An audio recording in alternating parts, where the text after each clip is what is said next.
नमस्कार, मैं हूं पद्मजा जोशी और आप देख रहे हैं आज की अड़ी। पहलगाम आतंकी हमले को बीते एक हफ्ते पूरे हो चुके हैं। जैसे जैसे दिन बीत रहे हैं उधर पाकिस्तान का डर उतना ही ज्यादा बढ़ता जा रहा है। पहलगाम के हमले का बदला भारत कैसे लेगा ये किसी को नहीं पता, लेकिन पिछले 24 घंटों में जिस तरह बैठकों का दौर चला है उससे यह बात साफ हो गई है कि भारत कुछ बड़ा करने वाला है। कल ही प्रधानमंत्री मोदी ने सुरक्षा पर एक बड़ी बैठक की थी और आतंक के खिलाफ सेना को हर तरीके की खुली छूट दे दी थी। प्रधानमंत्री ने जो संदेश उस मीटिंग में दिया था वो बिल्कुल साफ था कि मुंह तोड़ जवाब पाकिस्तान को मिलना चाहिए। अब उसका वक्त, तारीख और तरीका, यह फैसला सिर्फ सेना ही लेगी। आज फिर 4 बड़ी बैठक प्रधानमंत्री की अध्यक्षता में हुई। Cabinet committee on security, CCPA यानी कि cabinet committee on political affairs, cabinet committee on economic affairs, इन सब की बैठक हुई और अंत में पूरी कैबिनेट की बैठक भी प्रधानमंत्री ने ली। इधर कुछ ऐसे एक्शन भारत में हुए जिसने पाकिस्तान को डरा दिया है। एनएसएबी यानी कि नेशनल सिक्योरिटी एडवाइजरी बोर्ड का पुनर्गठन किया गया। पूर्व रॉ प्रमुख आलोक जोशी को इसका अध्यक्ष बनाया गया है। इसके अलावा नॉर्दर्न कमांड के नए चीफ भी बने हैं, जनरल प्रतीक शर्मा। तो ये सभी बड़े बदलाव और भारत की ताबड़तोड़ मीटिंग के चलते बॉर्डर के उस पार पाकिस्तान अब खौफ में है। शहबाज शरीफ ने अपने एयरबेस पर अलर्ट जारी कर दिया है, उनका एयर स्पेस बंद कर दिया गया है। लड़ाकू विमान उड़ते हुए दिखाई दे रहे हैं। इतना ही नहीं, भारत और पाकिस्तान ने ये खुद मान लिया है कि भारत अगले 24 से 36 घंटे, जी हां, सोचिए कि खुद पाकिस्तान के ये मंत्री उनकी संसद के अंदर, उनकी नेशनल असेंबली और सेनेट के अंदर खड़े होकर के ये कह रहे हैं कि हमारे पास ये पुख्ता इंटेलिजेंस है कि अगले 24 से 36 घंटों में पाकिस्तान पर भारत हमला करेगा।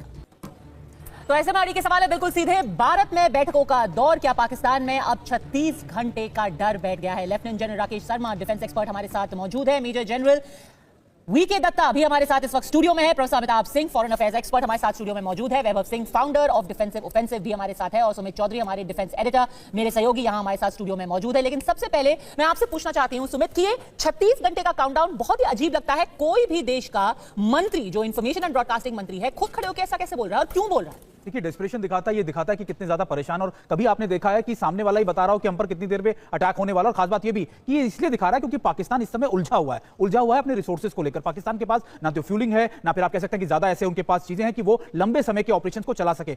हाई अलर्ट जरूर है पाकिस्तान में, लेकिन रिसोर्सेज की जो लिमिटेशन है वो हफ्ते भर से ज्यादा नहीं है। और शायद यही वजह है कि पाकिस्तान डेस्परेशन में लगातार उनकी तरफ से कहा जा रहा है कि भारत, कभी कहा जाता 24 घंटे में, कभी कहा जाता 48 घंटे में। तो ये बयान दिखाते हैं कि परेशानी पाकिस्तान में हर तरफ है, घबराहट हर तरफ है। सिर्फ और सिर्फ ब्लेम इस समय पाकिस्तान की तरफ। पर ये सिर्फ क्या घबराहट और परेशानी दिखाई दे रही है वैभव? क्योंकि एक मन में एक ऐसी भी थोड़ा सा एक जो कहते हैं ना शक पैदा होता है कि कहीं पाकिस्तान एक तरीके से मनोवैज्ञानिक प्रेशर डालने की कोशिश तो नहीं कर रहे, इसको रिवर्स साइकोलॉजी कहते हैं कि भारत तो कहते हैं कि भाई 36 घंटे का काउंटडाउन शुरू हो गया है और अगर भारत 36 घंटे में नहीं अटैक करता है तो फिर उल्टा पलट करके देखिए ये डर गए, इन्होंने 36 घंटे में हमला नहीं किया। ये कुछ बड़ा गेम प्लान तो नहीं है इसके पीछे? ये पाकिस्तान इस परिस्थिति में नहीं कोई बड़ा गेम प्लान खेल सके। एक एब्सेंस ऑफ लीडरशिप जो है, जैसा हमने आपके पिछले प्रोग्राम में भी डिस्कस किया था कि जनरल आसिम मुनीर जो है वो गायब है, वो आपको कहीं नहीं दिखाई देते। अगर आप भारतीय सेना प्रमुखों को देखें तो प्रधानमंत्री के साथ मिल भी रहे हैं, वो सीमा पे भी जा रहे हैं, वो कश्मीर का भी दौरा कर रहे हैं, वो जनता को दिखाई दे रहे हैं, अपने ट्रूप्स के साथ उनको मोटिवेट कर रहे हैं और हर जगह जाते आते दिखाई दे रहे हैं। लेकिन जनरल आसिम मुनीर अपने न्यूक्लियर बंकर में, जो जीएचकी रावलपिंडी में है, उसमें एक हफ्ते से छुप के बैठे हुए हैं और वो बाहर नहीं निकल रहे हैं। तो ये जो लैक ऑफ लीडरशिप है, ये this leads to lack of coherence. Yes, and that's the Pakistan stand. तो कहते हैं हेडलेस चिकन की, जिसका जो मना है अपनी अपनी ढपली, अपना अपना राग वहां पर चल रहा है पाकिस्तान। बिल्कुल, और ये सारे के सारे ये जो है हेडलेस चिकन की तरह दौड़ रहे हैं। और जो पॉलिटिकल लीडरशिप है, जिसके पास क्रेडिबिलिटी नहीं है पाकिस्तान के अंदर, ठीक है, फॉर्म 45 की गवर्नमेंट है, ये लाई गई गवर्नमेंट है, सिलेक्टेड गवर्नमेंट है, इलेक्टेड गवर्नमेंट नहीं है। आज ही अगर आप देखें तो पाकिस्तान तहरीक इंसाफ, जो कि इमरान खान की पार्टी, जो एक्चुअली में चुनाव जीती थी, उसके लीडर जो है शील अफजल मरवत का से स्टेटमेंट, उनसे मीडिया ने पूछा कि अगर हिंदुस्तान के साथ जंग होती है तो एक पश्तून के तौर पर, एक पठान के तौर पर क्या आप जाएंगे लड़ने के लिए? क्योंकि उसका भी अपना इतिहास है। तो उन्होंने कहा कि अगर हिंदुस्तान के साथ जंग हुई तो मैं लंदन चला जाऊंगा। और उनसे बोला कि भाई आप मोदी को आप अपील करेंगे कि मोदी को पीछे हटना चाहिए। तो उन्होंने कहा कि मोदी का मेरे खालू का बेटा है कि मैं उसको बोल दूं कि वो पीछे हट जाए, और वो पीछे हट जाएगा।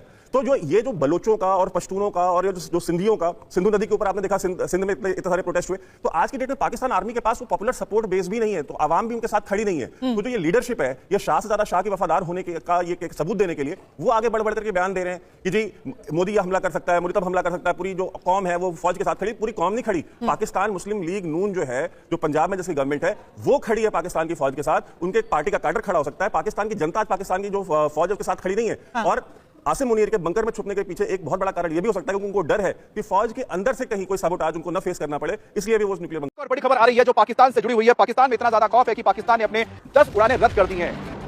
जम्मू कश्मीर के पास ही करगिल है, करगिल के ठीक दूसरी तरफ, पहाड़ी के दूसरी तरफ इलाका पड़ता है गिलगित बल्टिस्तान का, जहां पर स्कार्दू एयरबेस है। अब स्कार्दू एयरबेस दोनों तरफ से इस्तेमाल किया जाता है, मिलिट्री और सिविलियन। वहां पर इस्लामाबाद से जो फ्लाइट जाती थी पाकिस्तान एयरलाइंस की, उसके उड़ानों को रद्द कर दिया गया है। तो पाकिस्तान में इस वक्त इतना ज्यादा खौफ है कि उसने अपनी उड़ानें तक रद्द कर दी हैं। पहले खबर भी आ रही थी कि स्कार्दू एयरबेस को एक्टिव कर दिया गया है, लेकिन आपको बता दें कि स्कार्दू एयरबेस जो है वो भारत के जो एयरबेसेस है उसके जद में आते हैं। भारत जब चाहे वहां पर हमला कर सकता है, और भारत कहीं ना कहीं यहां पर ज्यादा बेहतर पोजीशन में है, क्योंकि वहां की जो ऊंचाई है ज्यादा है और भारत काफी नीचे अपने एयरबेस रख चुका है। और यहां जितने नीचाई से ऊपर उड़ेंगे विमान, उतने ज्यादा अपने हथियारों के साथ उड़ सकते हैं और स्कार्दू जैसे एयरबेसेस को खत्म कर सकते हैं। तो बताता है कि किस तरह से इस वक्त पाकिस्तान में खौफ है। एक और बड़ी खबर आपको बताने जा रहा हूं, पाकिस्तान को यह पता है कि भारत की जो नौसेना है और भारत की जो सेना है वो किसी भी वक्त हमला कर सकती है।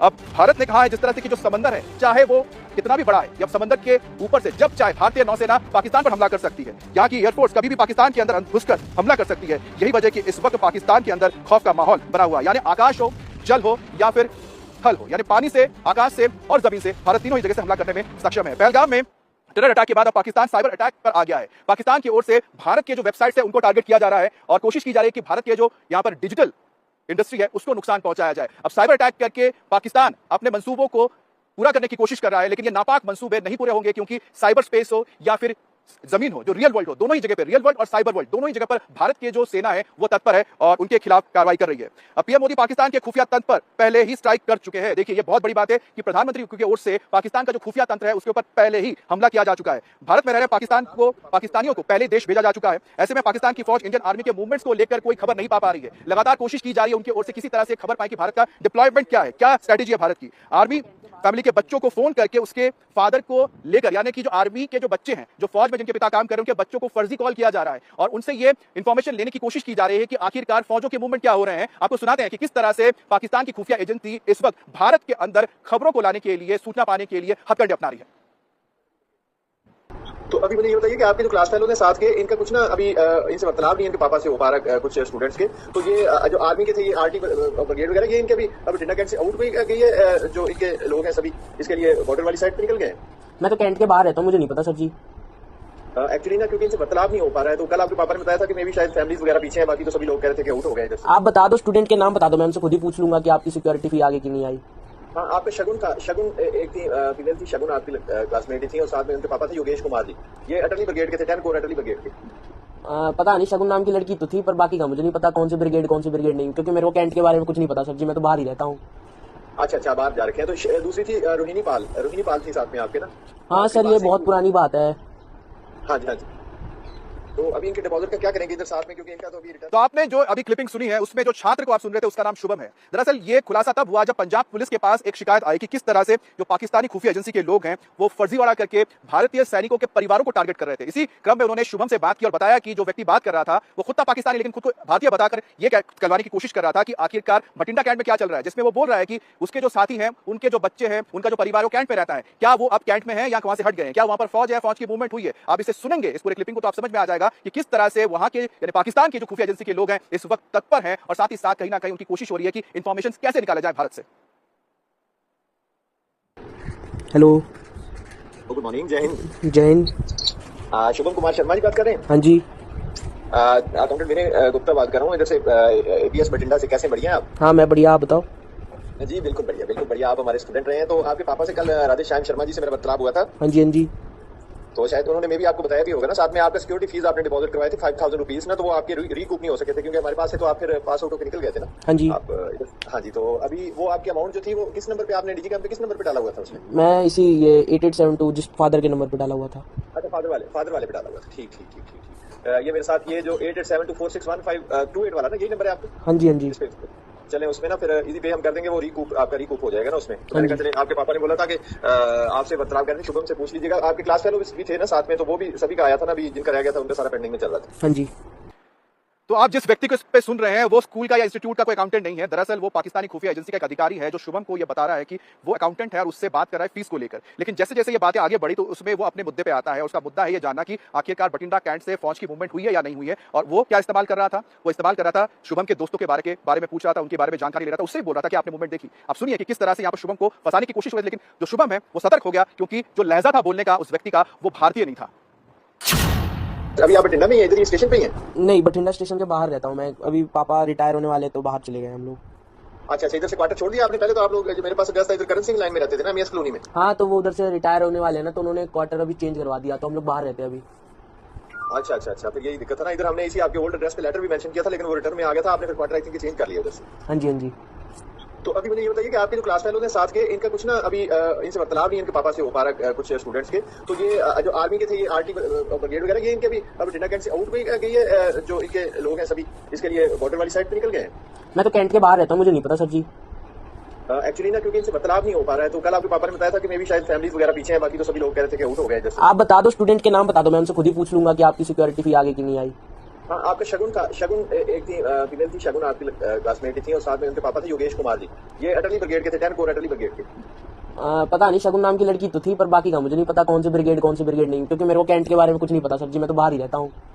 अच्छा अच्छा, बात करने के लिए मनीष भी हमारे साथ जुड़ गया। मनीष, क्या पाकिस्तान की खुफिया एजेंसी इस तरह के हथकंडे अपनाती है इंफॉर्मेशन गैदर करने के लिए, निकालने के लिए? और दूसरी बात है कि इसका तोड़ क्या है, क्या कर रही है भारतीय खुफिया एजेंसियां इस पर?